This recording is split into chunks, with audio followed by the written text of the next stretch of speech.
Capítulo 4. Las exposiciones de G provocaron muchas conversaciones en nuestros grupos. No todo había llegado a ser claro aún para mí. Sin embargo, muchas cosas se habían conectado ya, y de una manera completamente inesperada. A menudo, una cosa aclaraba a otra que no parecía tener ninguna relación con ella. Ciertas partes del sistema comenzaban a tomar forma vagamente, de la misma manera que una figura o un paisaje aparece poco a poco sobre una placa fotográfica durante su revelado. Pero había todavía muchos lugares en blanco, o casi vacíos, y lo que se revelaba era a veces todo lo contrario a lo que yo esperaba, pero me esforzaba por no llegar a conclusiones y por esperar. A menudo una palabra nueva, o que no había notado antes, venía a modificar el cuadro entero, y me veía obligado a reconstruir todo. Así, tenía que rendirme ante la evidencia. Se necesitaría todavía mucho tiempo antes de que pudiera considerarme capaz de delinear correctamente todo el sistema. Siempre me sorprendía mucho al comprobar cómo algunas personas que asistieron a una sola de nuestras reuniones de golpe comprendían todo, explicaban a los demás y se formaban opiniones fijas, no solo sobre lo que habíamos dicho, sino también sobre nosotros mismos. Debo confesar que en esa época recordaba a menudo mi primer encuentro con G y la velada que pasé con el grupo de Moscú. Yo también en ese tiempo estuve a punto de enjuiciar definitivamente a G y a sus alumnos, pero algo me detuvo, y ahora que había comenzado a darme cuenta del prodigioso valor de estas ideas, estaba casi aterrorizado ante el pensamiento de cuán poco faltó para que las hubiese dejado de lado, cuán fácilmente hubiera podido ignorar la existencia de G o perder su rastro si no le hubiese preguntado cuándo podía volverlo a ver. En casi todas sus exposiciones, G regresaba a un tema que evidentemente consideraba de suma importancia, pero que era para muchos de nosotros difícil de asimilar. El desarrollo del hombre, decía él, se opera a lo largo de dos líneas, saber y ser. Para que la evolución se realice correctamente, ambas líneas deben avanzar juntas, paralelas una a la otra y sosteniéndose una a otra.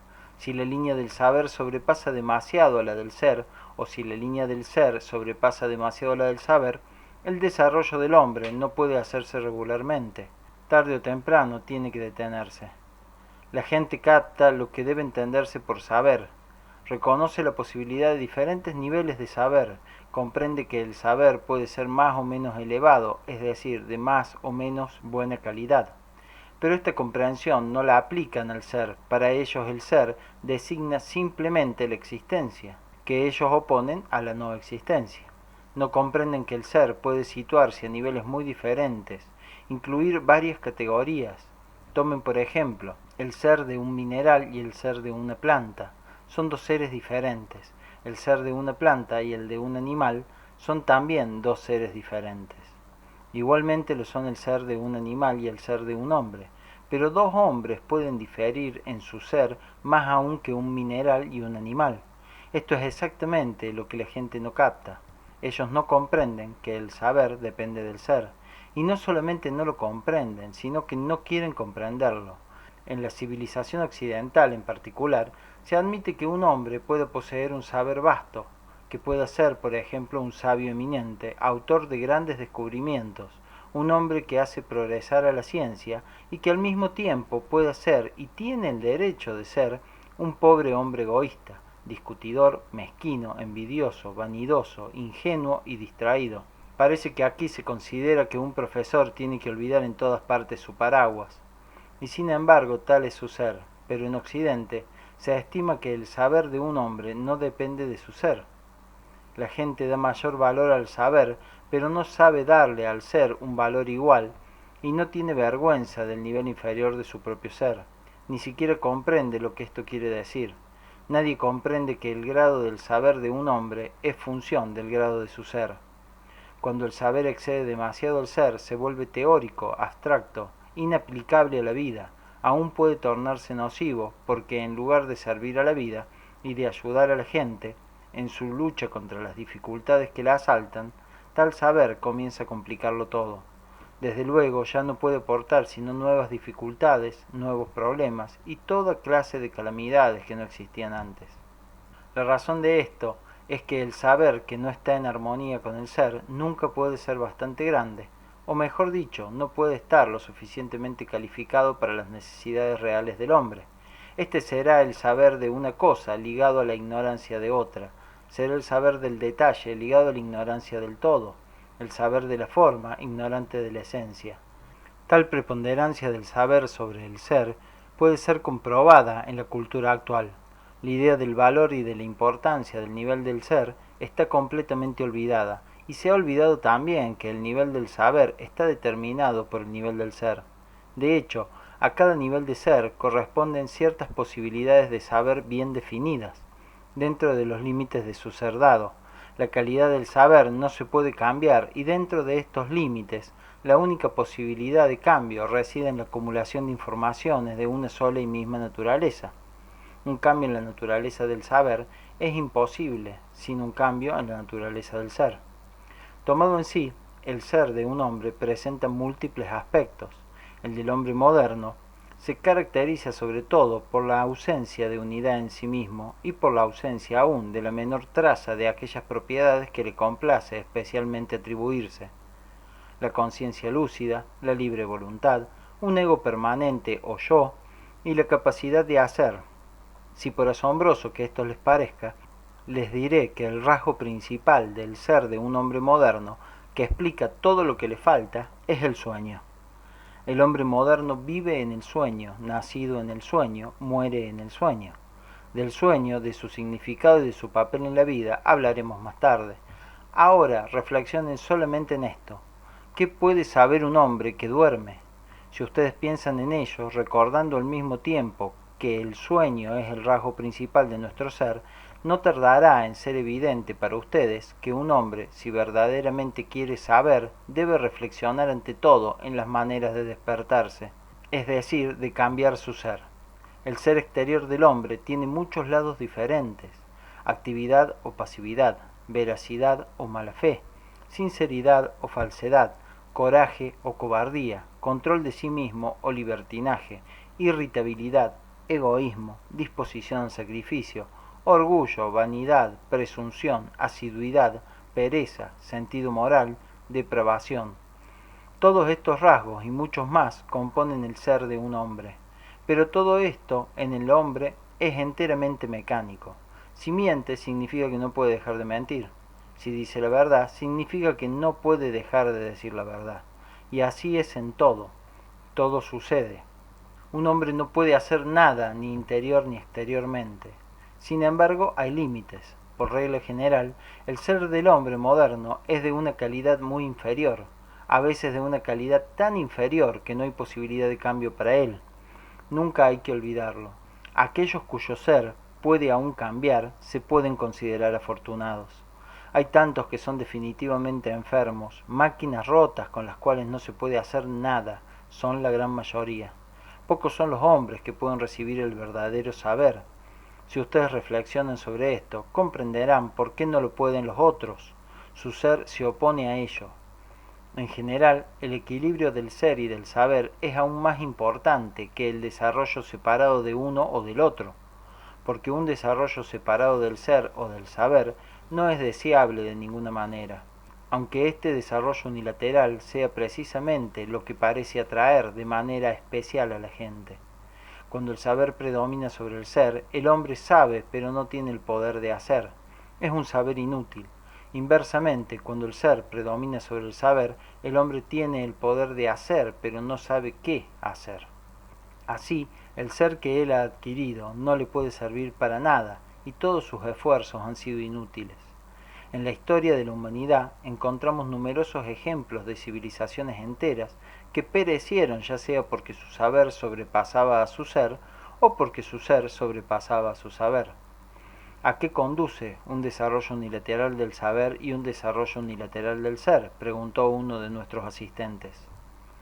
El desarrollo de la línea del saber sin un desarrollo correspondiente de la línea del ser, respondió G, produce un yogi débil, quiero decir, un hombre que sabe mucho, pero que no puede hacer nada, un hombre que no comprende, acentuó esta palabra, lo que sabe, un hombre que no aprecia, es decir, incapaz de evaluar las diferencias entre uno y otro tipo de saber. y el desarrollo de la línea del ser, sin un correspondiente desarrollo del saber, produce un santo estúpido. Es un hombre que puede hacer mucho, pero que no sabe qué hacer, ni con qué, y si hace algo actúa esclavizado por sus sentimientos subjetivos que pueden desviarlo y hacerle cometer graves errores, es decir, de facto, lo contrario de lo que quiere. Por consiguiente, en ambos casos, tanto el yogi débil como el santo estúpido llegan a un punto muerto. Se han vuelto incapaces de todo desarrollo ulterior. Para captar esta distinción y, de una manera general, la diferencia entre la naturaleza del saber y la del ser y su interdependencia, es indispensable comprender la relación que tienen con la comprensión el saber y el ser, tomados en conjunto. El saber es una cosa, la comprensión es otra. Pero la gente confunde a menudo estas dos ideas, o bien no ve claramente dónde está la diferencia. El saber por sí solo no da comprensión, y la comprensión no se puede aumentar por el solo acrecentamiento del saber. La comprensión depende de la relación entre el saber y el ser. La comprensión resulta de la conjunción del saber y del ser. Por consecuencia, el ser y el sabio no deben divergir demasiado. De otra manera, la comprensión se encontraría muy alejada de ambos. Como ya hemos dicho, la relación del saber con el ser no cambia por el simple acrecentamiento del saber. Solo cambia cuando el ser crece paralelamente al saber. En otras palabras, la comprensión no crece sino en función del desarrollo del ser. Con el pensamiento ordinario, la gente no distingue entre saber y comprensión. Piensan que cuando más saben, tanto más deben comprender. Es por esto que acumulan el saber, o lo que ellos así llaman, pero no saben cómo se acumula la comprensión y no les importa saberlo.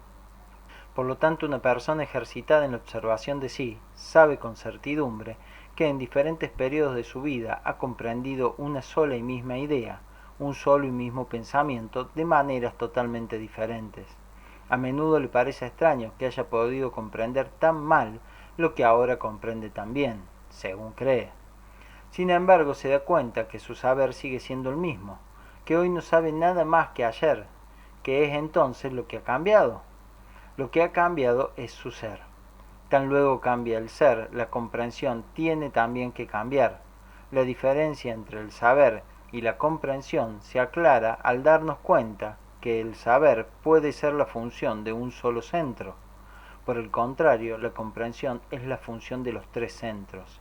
De modo que el aparato del pensar puede saber algo, pero la comprensión aparece solamente cuando un hombre tiene el sentimiento y la sensación de todo lo que está vinculado a su saber. Anteriormente hemos hablado de la mecanicidad. Un hombre no puede decir que comprende la idea de la mecanicidad cuando la sabe solamente con su cabeza. Tiene que sentirla con toda su masa, con su ser entero. Solo entonces la comprenderá. En el campo de las actividades prácticas, la gente sabe muy bien diferenciar entre el simple saber y la comprensión. Se da cuenta que saber y saber hacer son dos cosas completamente distintas, y que saber hacer no es fruto solo del saber. Pero fuera de este campo de la actividad práctica, la gente deja de comprender lo que significa comprender. Por regla general, cuando la gente se da cuenta que no comprende una cosa, trata de encontrarle un nombre, y cuando le ha encontrado un nombre, dice que comprende. Pero encontrar un nombre no significa haber comprendido. Por desgracia, la gente se satisface habitualmente con nombres, y se considera que un hombre que conoce un gran número de nombres, es decir, una multitud de palabras, es muy comprensivo, excepto en las cosas prácticas, donde su ignorancia no tarda en ponerse en evidencia. Una de las razones de la divergencia entre la línea del saber y la línea del ser en nuestra vida, en otras palabras, la falta de comprensión, que es en parte la causa y en parte el efecto de esta divergencia, se encuentra en el lenguaje que emplea la gente. Este lenguaje está lleno de conceptos falsos, de clasificaciones falsas y de asociaciones falsas. Lo peor es que las características esenciales del pensar ordinario, su vaguedad y su imprecisión, hacen que cada palabra pueda tener 1000 significados diferentes según el bagaje de lo que dispone el que habla y el complejo de asociaciones en juego en el momento mismo. La gente no se da cuenta de cuán subjetivo es su lenguaje, de cuán diferentes son las cosas que dice, aun cuando todos usan las mismas palabras. ¿No ven que cada uno de ellos habla su propia lengua sin comprender nada o muy vagamente la de los demás, sin tener la menor idea que el otro les habla siempre en una lengua que les es desconocida? La gente está absolutamente convencida de tener un lenguaje común y de comprenderse entre sí. De hecho, esta convicción no tiene el más mínimo fundamento. Las palabras que usan están adaptadas a las necesidades de la vida práctica. Pueden comunicarse así informaciones de carácter práctico, pero apenas entran en un dominio ligeramente más complejo, están perdidos y dejan de comprenderse, aunque no se den cuenta de ello. A menudo, si no siempre, las personas creen comprenderse y en todo caso se imaginan que podrían comprenderse, con solo tomarse la molestia. Se imaginan también comprender a los autores de los libros que leen, y no ser los únicos que son capaces de comprenderlos. Esta es una ilusión más de las ilusiones que se forjan y en medio de las cuales viven. En realidad nadie comprende a nadie. Dos hombres pueden decir la misma cosa con profunda convicción, pero dándole nombres distintos, y discutir ininterminablemente sin sospechar que su pensamiento es exactamente el mismo. O bien, inversamente, dos hombres pueden usar las mismas palabras e imaginar que están de acuerdo, que se comprenden, mientras que en realidad dicen cosas absolutamente diferentes y no se comprenden en lo más mínimo. Tomemos las palabras más simples, las que nos vienen constantemente a los labios, y tratemos de analizar el sentido que se les da. Veremos que en todo momento un hombre pone en cada palabra un sentido especial que otro hombre nunca le da y que ni aún sospecha. Tomemos por ejemplo la palabra hombre, e imaginemos una conversación en la cual esta palabra se repite a menudo. Sin exagerar, habrá para la palabra hombre tantos significados como personas presentes, y estos significados no tendrán entre ellos nada en común. Al pronunciar la palabra hombre, cada cual la enfocará involuntariamente desde el punto de vista desde el cual considera al hombre en general, o desde donde lo considera actualmente por tal o cual razón. Así una persona puede estar preocupada por la cuestión sexual. Entonces la palabra hombre perderá para ella su sentido general y al oírla se preguntará enseguida ¿quién? ¿Hombre o mujer? Otra persona puede ser devota y en su primera pregunta será cristiano o no cristiano. Una tercera quizás médico y el concepto de hombre se reducirá para ella a sano o enfermo, y por supuesto desde el punto de vista de su especialidad. Un espiritista pensará en un hombre desde el punto de vista de su cuerpo astral y de la vida en el más allá, etc. Y si se le pregunta, dirá que hay dos clases de hombres, los medium y los no medium. Para un naturalista, el centro de gravedad de sus pensamientos será la idea del hombre como un tipo zoológico. Tendrá especialmente en vista la estructura craneana, la distancia entre los ojos, el ángulo facial. Un abogado verá en el hombre una unidad estadística o un sujeto para la aplicación de leyes, un criminal potencial o un posible cliente. Un moralista, al pronunciar la palabra hombre, no dejará de introducir la idea del bien y del mal, y así sucesivamente sin fin. La gente no nota todas estas contradicciones, no ve que habla siempre de cosas diferentes que no se comprenden nunca.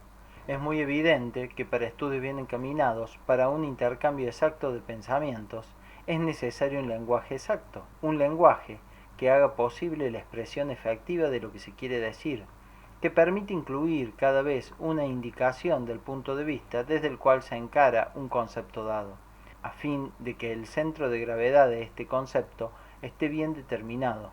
Esta idea es perfectamente clara y cada rama de la ciencia se esfuerza en elaborar y establecer un lenguaje exacto.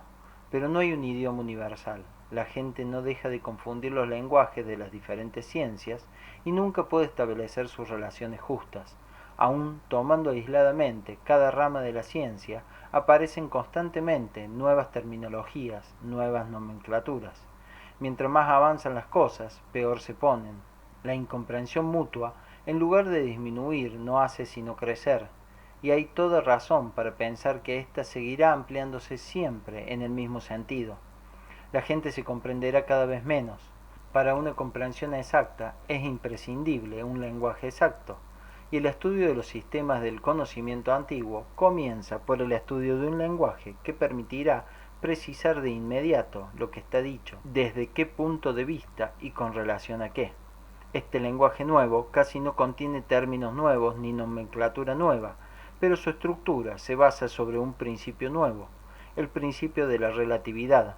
En otras palabras, introduce la relatividad en todos los conceptos, y así lo hace posible una determinación precisa del ángulo de pensamiento, ya que lo que más le falta al lenguaje ordinario son términos que expresen la relatividad. Cuando un hombre haya asimilado este nuevo lenguaje, entonces, con su ayuda, pueden serle transmitidos todos los conocimientos e informaciones que no pueden transmitírsele por medio del lenguaje ordinario, ni aun con todo el esfuerzo posible de términos filosóficos y científicos. La propiedad fundamental de este nuevo lenguaje es que en él se encuentran todas las ideas alrededor de una sola idea. En otras palabras, todas son enfocadas en sus relaciones mutuas desde el punto de vista de una única idea. Esta idea es la idea de la evolución. Naturalmente, de ninguna manera en el sentido de una evolución mecánica, porque ésta no existe, sino en el sentido de una evolución consciente y voluntaria, que es la única posible. Todo el mundo, desde el sistema solar hasta el hombre, y desde el hombre hasta el átomo, se eleva o desciende, evoluciona o degenera, se desarrolla o decae, pero nada evoluciona mecánicamente. Solamente la degeneración y la destrucción proceden mecánicamente. Lo que no puede evolucionar conscientemente, degenera. La ayuda del exterior no es posible sino en la medida en que es apreciada y aceptada, aunque al comienzo solo lo sea por el sentimiento. El lenguaje que permite la comprensión se basa sobre el conocimiento de la relación del objeto examinado con su posible evolución, sobre el conocimiento de su lugar en la escala evolutiva. Con este fin, un gran número de nuestras ideas habituales están divididas de acuerdo a las etapas de esta evolución. Una vez más, tomemos la idea del hombre. En el lenguaje del que hablo, en lugar de la palabra hombre se usan 7 palabras que son hombre número 1, hombre número 2, hombre número 3, hombre número 4, hombre número 5, hombre número 6 y hombre número 7. Con estas 7 ideas estaremos en condiciones de comprendernos cuando hablemos del hombre. El hombre número 7 ha llegado al más completo desarrollo que le es posible al hombre, y posee todo lo que el hombre puede poseer, sobre todo la voluntad, la conciencia y un yo permanente e inmutable, la individualidad, la inmortalidad y muchas otras propiedades que en nuestra ceguera y nuestra ignorancia nos atribuimos. Solo podemos comprender hasta cierto grado al hombre número 7 y a sus propiedades, así como las etapas graduales por las cuales podemos acercarnos a él, es decir, el proceso del desarrollo que nos es posible. El hombre número 6 sigue de cerca al hombre número 7, no difiere de él, sino porque algunas de sus propiedades todavía no han llegado a ser permanentes. El hombre número 5 es también para nosotros un tipo inaccesible de hombre, pues ha alcanzado la unidad.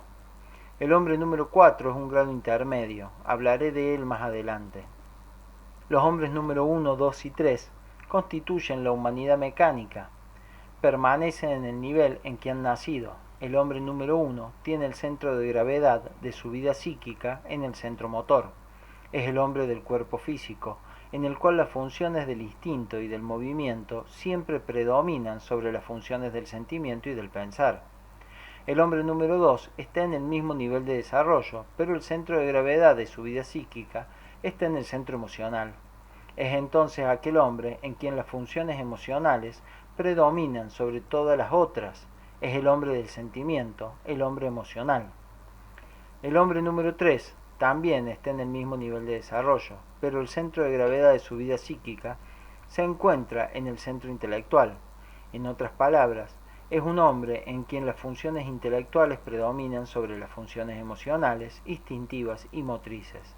Es el hombre racional que tiene una teoría para todo lo que hace, que parte siempre de consideraciones mentales. Cada hombre nace como hombre número 1, 2 o 3. El hombre número 4 no nace como tal, nace como 1, 2 o 3 y no llega a ser 4 sino como consecuencia de esfuerzos de carácter muy definido. El hombre número 4 es siempre producto de un trabajo de escuela. No puede nacer como tal ni desarrollarse accidentalmente. Las influencias ordinarias de la educación, de la cultura, etc., no pueden producir un hombre número 4. Su nivel es superior al del hombre número 1, 2 o 3. tiene un centro de gravedad permanente que está hecho de sus ideas, de sus apreciaciones del trabajo y de su relación a la escuela. Además, sus centros psíquicos ya han comenzado a equilibrarse. En él, un centro ya no puede tener preponderancia sobre los otros, como es el caso de los hombres de las tres primeras categorías. El hombre número 4 ya comienza a conocerse, comienza a saber hacia dónde va.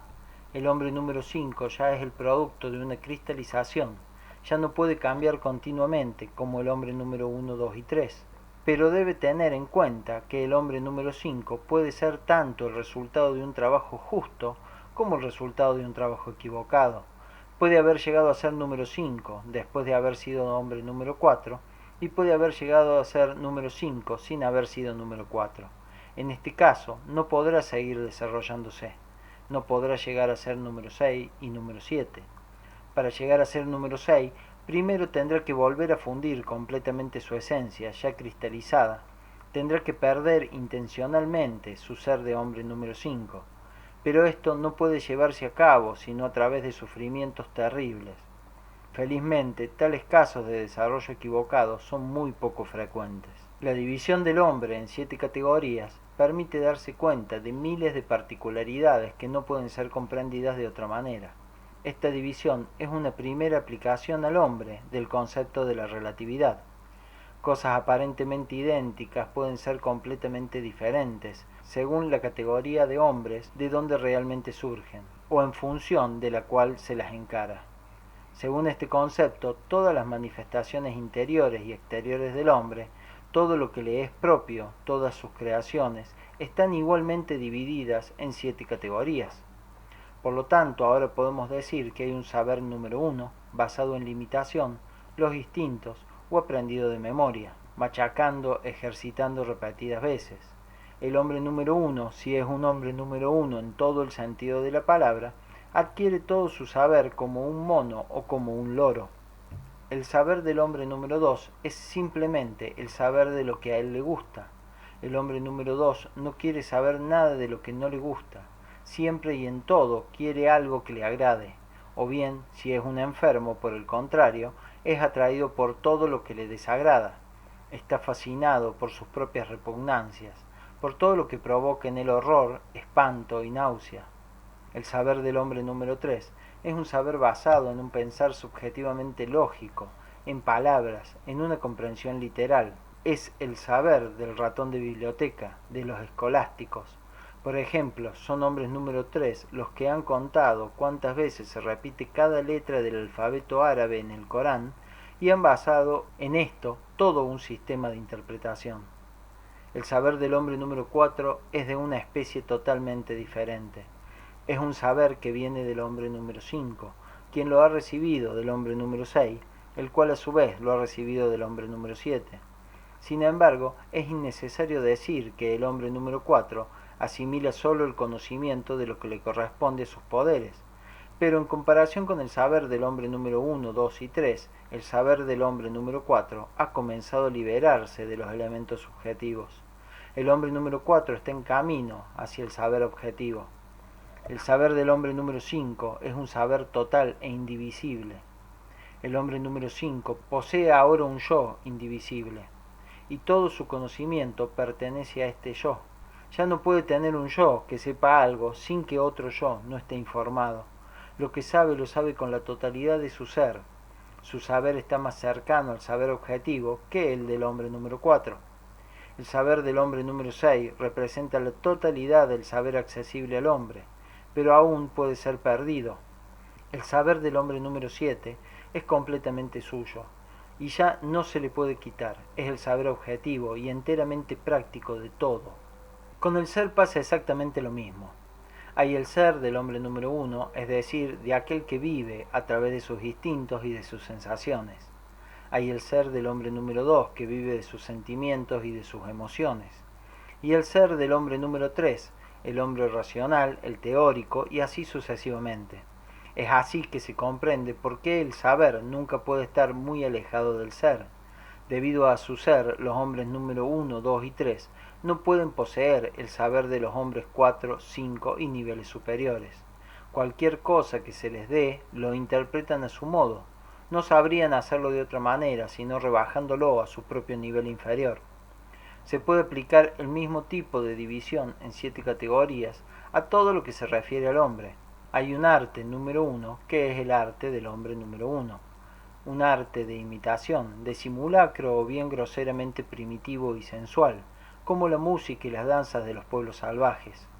Hay un arte número 2, un arte de sentimiento.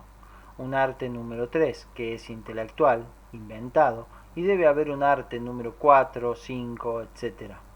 Exactamente de la misma manera, hay una religión del hombre número 1, es decir, una religión hecha de ritos, de formas exteriores, de sacrificios y de ceremonias brillantes, que a veces pueden ser de un esplendor imponente, o por el contrario, de un carácter lúgubre, salvaje, cruel, etc.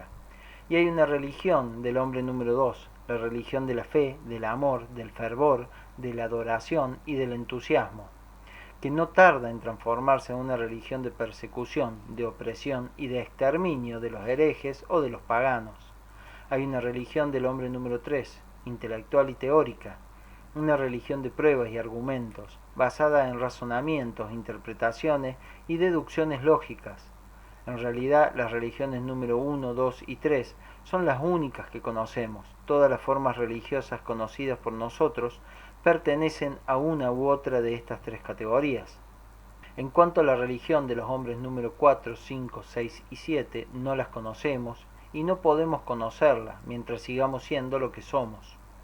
Si en lugar de tomar la religión en general consideramos el cristianismo, veremos que igualmente un cristianismo número 1 es, por así decirlo, un paganismo bajo un nombre cristiano.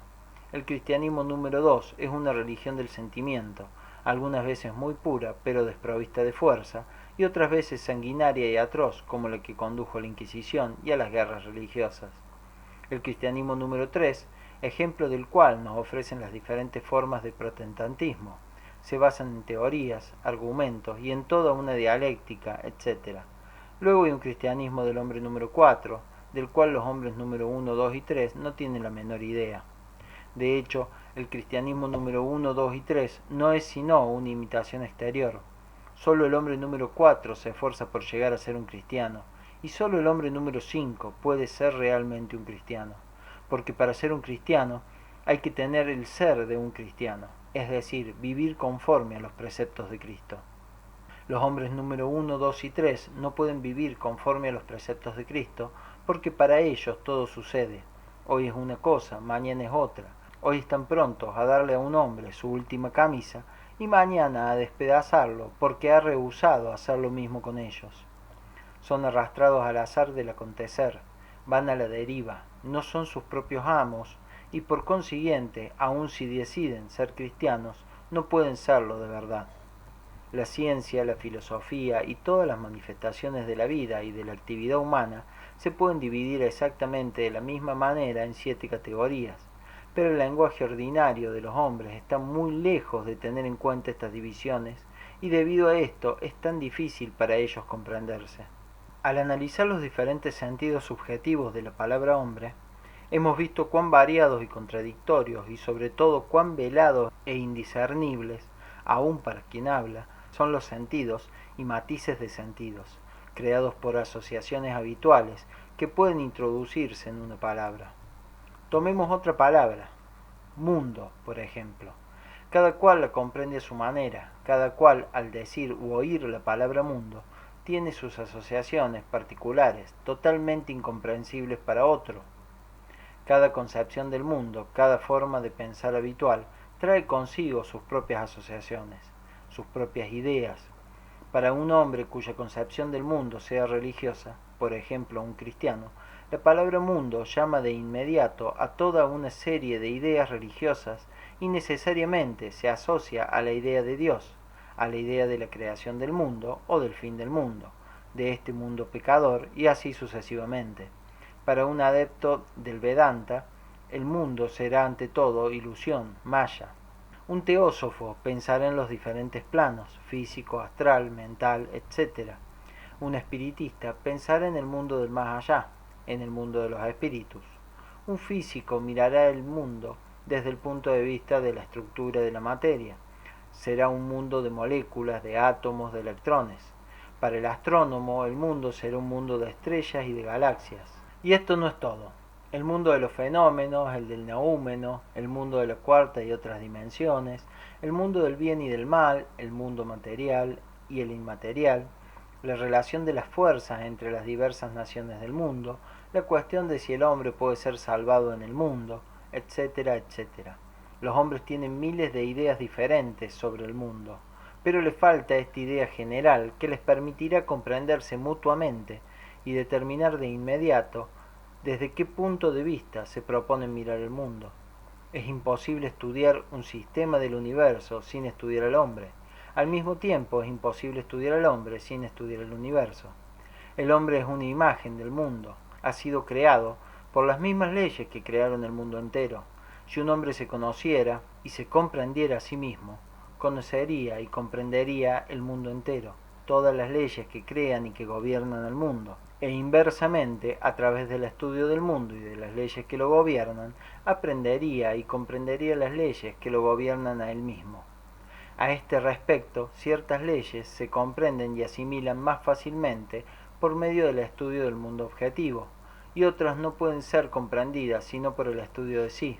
Por lo tanto, el estudio del mundo y el estudio del hombre se deben conducir paralelamente, uno ayudando al otro. En lo que se refiere al sentido de la palabra mundo, hay que comprender desde el comienzo que hay una multiplicidad de mundos, y que no vivimos en un mundo único, sino en varios mundos. Esta idea es difícil de captar porque en el lenguaje ordinario la palabra mundo se emplea generalmente en singular, y si se emplea el plural, mundos, no es sino para subrayar en alguna forma la misma idea, o para expresar la idea de mundos diferentes, que existen unos paralelamente a los otros. El lenguaje habitual no abarca la idea de mundos contenidos unos dentro de otros. Sin embargo, la idea de que vivimos en mundos diferentes implica precisamente mundos contenidos unos dentro de otros, con los cuales estamos en relaciones diferentes. Si buscamos una respuesta a la pregunta ¿qué es el mundo o qué son los mundos en los cuales vivimos?, debemos preguntarnos ante todo cuál es el mundo que nos concierne de manera más íntima o más inmediata. A esto podemos responder que damos a menudo el nombre de mundo al mundo de los hombres, a la humanidad de la cual somos parte, pero la humanidad forma parte integral de la vida orgánica sobre la Tierra, y por consiguiente será justo decir que el mundo más cercano a nosotros es la vida orgánica sobre la Tierra, el mundo de las plantas, de los animales y de los hombres. Pero la vida orgánica también está en el mundo. ¿Qué es entonces el mundo para la vida orgánica?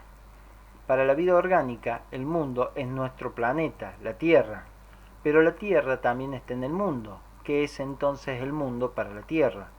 El mundo para la Tierra es el mundo de los planetas del sistema solar, del cual la Tierra forma parte.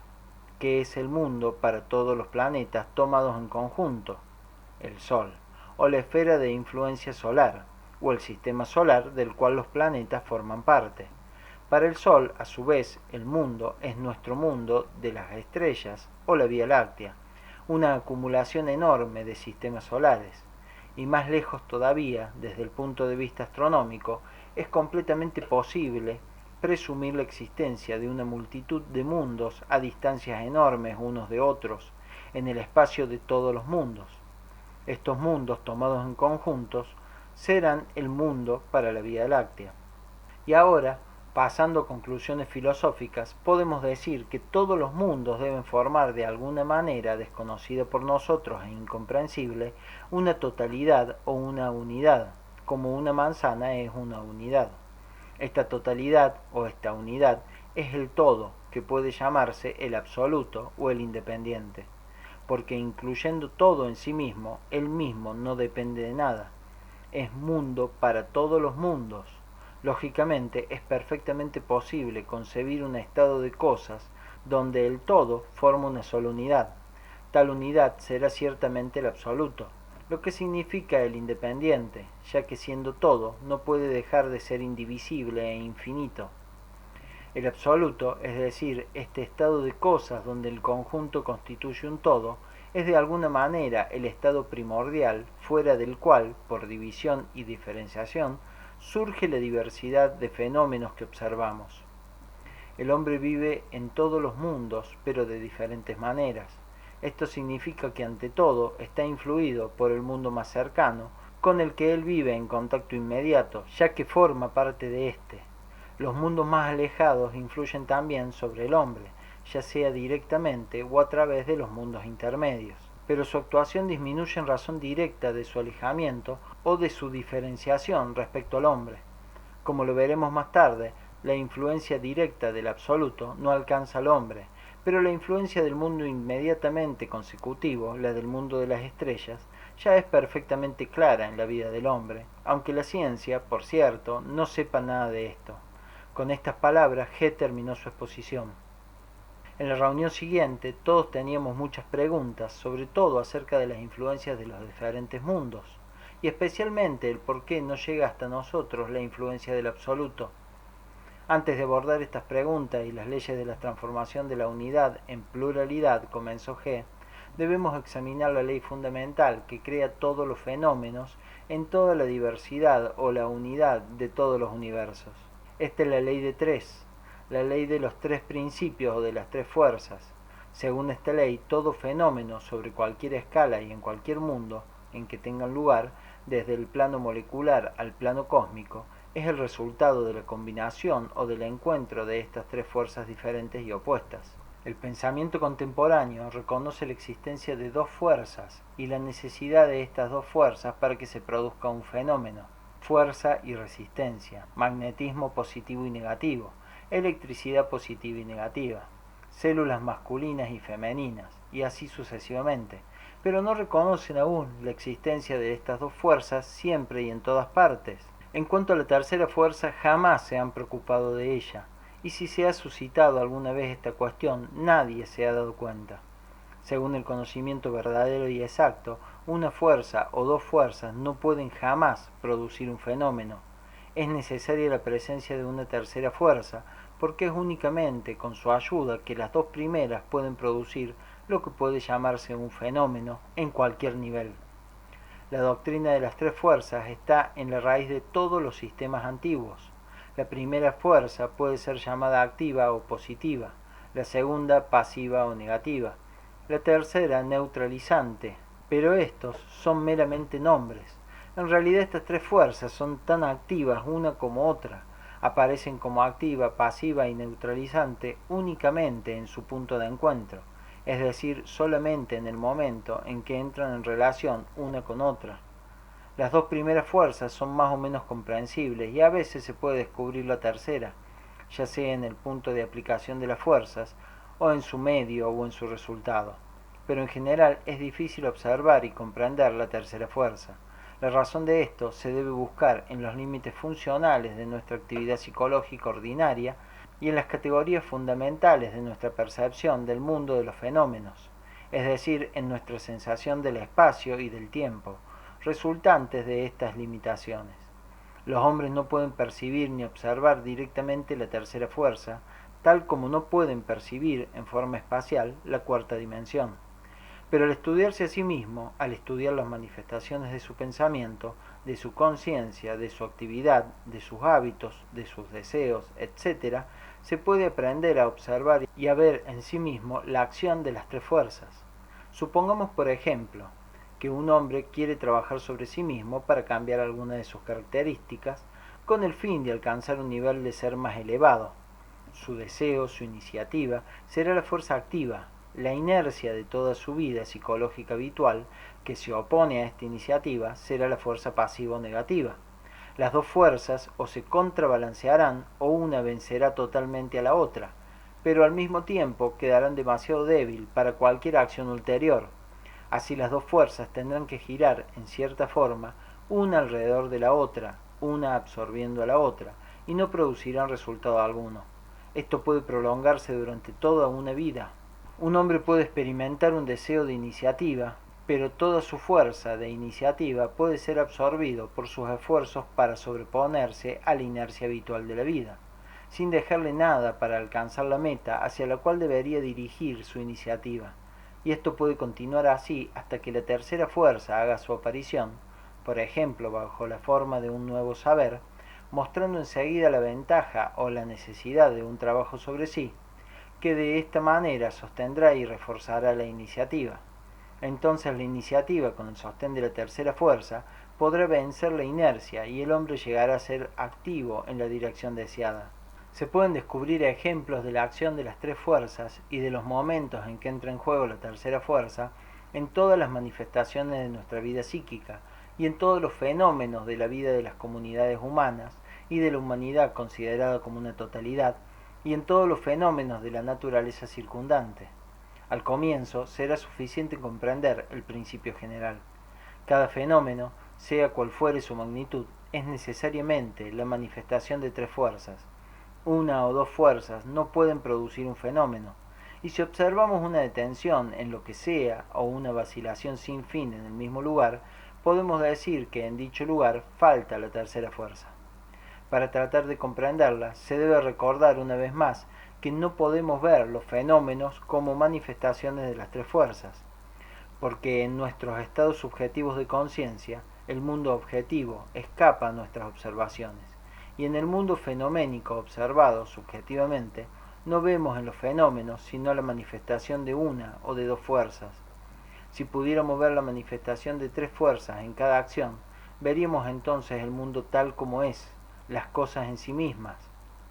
Pero aquí hay que recordar que un fenómeno que parece simple puede en realidad ser complicado, es decir, que puede ser una combinación muy compleja de trinidades, pero sabemos que no podemos ver el mundo tal como es, y esto debería ayudarnos a comprender por qué no podemos ver la tercera fuerza.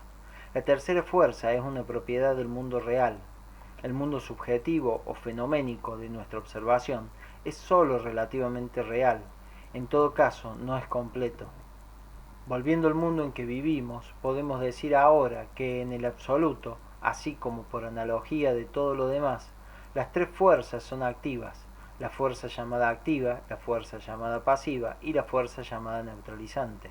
Pero ya que en el absoluto, por su misma naturaleza, cada cosa constituye un todo, las tres fuerzas igualmente constituyen un todo. Además, al formar un todo independiente, las tres fuerzas poseen una voluntad plena e independiente, una conciencia plena, una comprensión plena de sí mismas y de todo lo que hacen. La idea de la unidad de las tres fuerzas en el absoluto forma la base de muchas enseñanzas antiguas, la consubstancial e indivisible Trinidad, Trimurti, Brahma, Vishnu, Shiva, y así sucesivamente. Las tres fuerzas del absoluto constituyen un todo, separadas y unidas por su propia voluntad y por su propia decisión. Crean en sus puntos de unión fenómenos, mundos.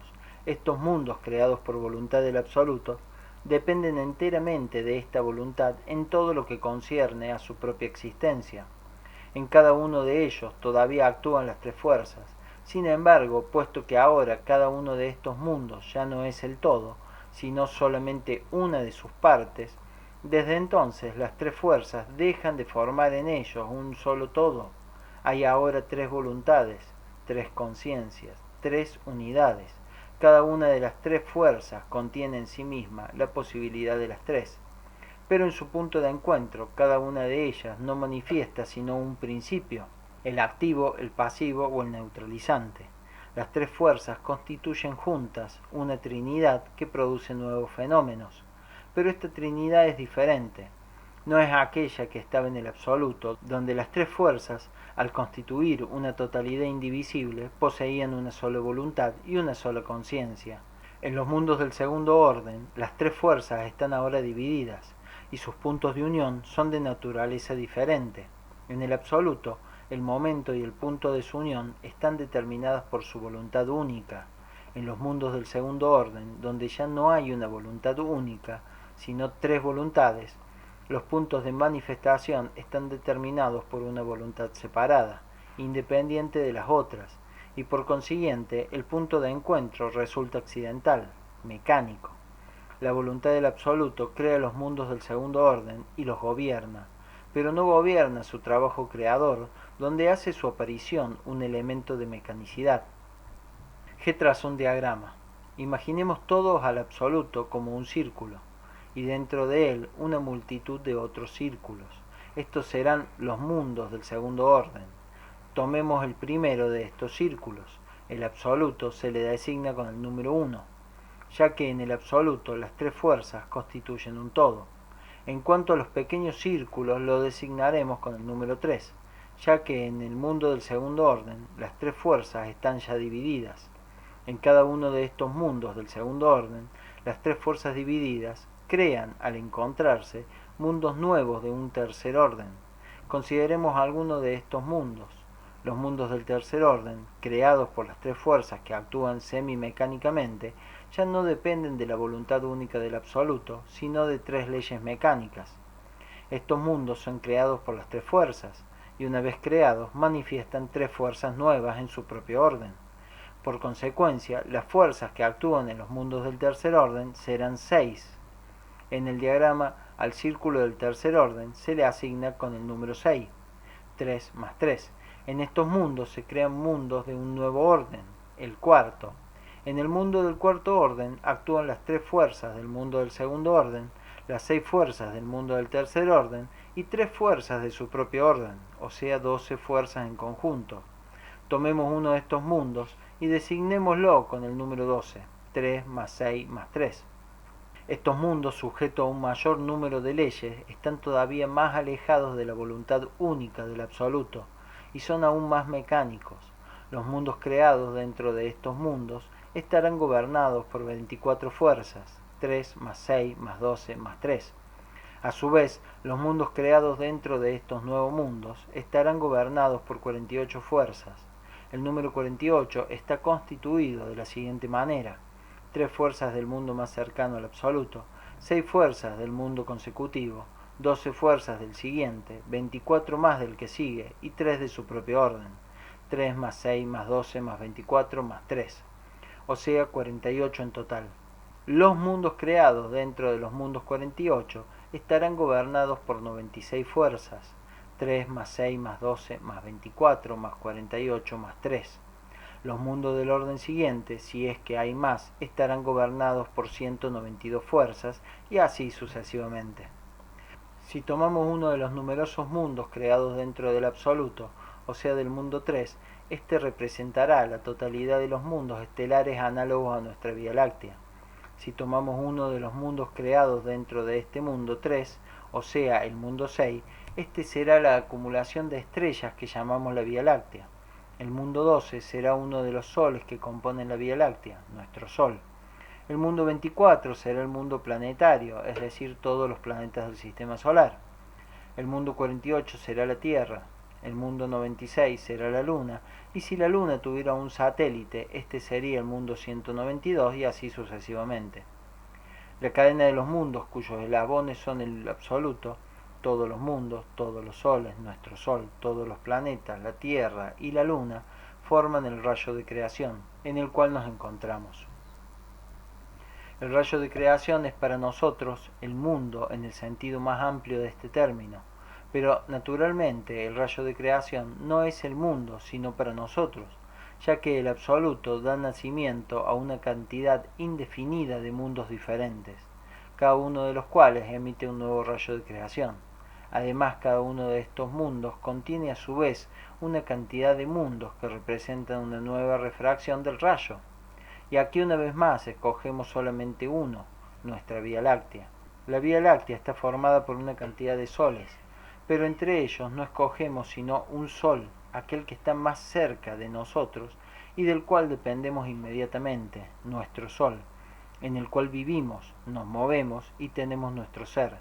Cada uno de los otros soles representa otra refracción del rayo, pero no podemos estudiar estos rayos de la misma manera que estudiamos el nuestro, el rayo en el que estamos situados. Además, dentro del sistema solar, el mundo planetario está más cerca de nosotros que el mismo Sol, y dentro del mundo planetario, el mundo más cercano a nosotros es la Tierra, el planeta sobre el cual vivimos.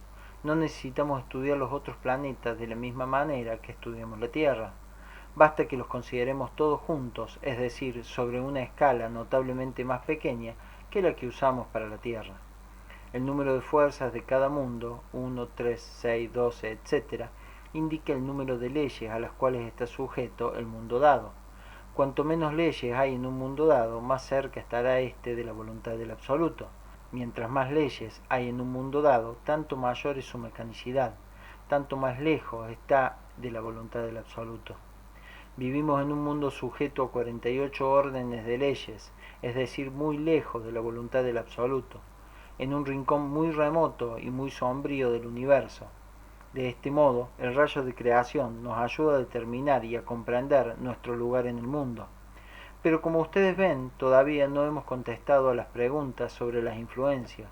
Para poder comprender la diferencia entre las influencias de los diversos mundos, deberíamos primero profundizar la ley de 3. Luego deberíamos estudiar otra ley fundamental, la ley de 7 o la ley de octava.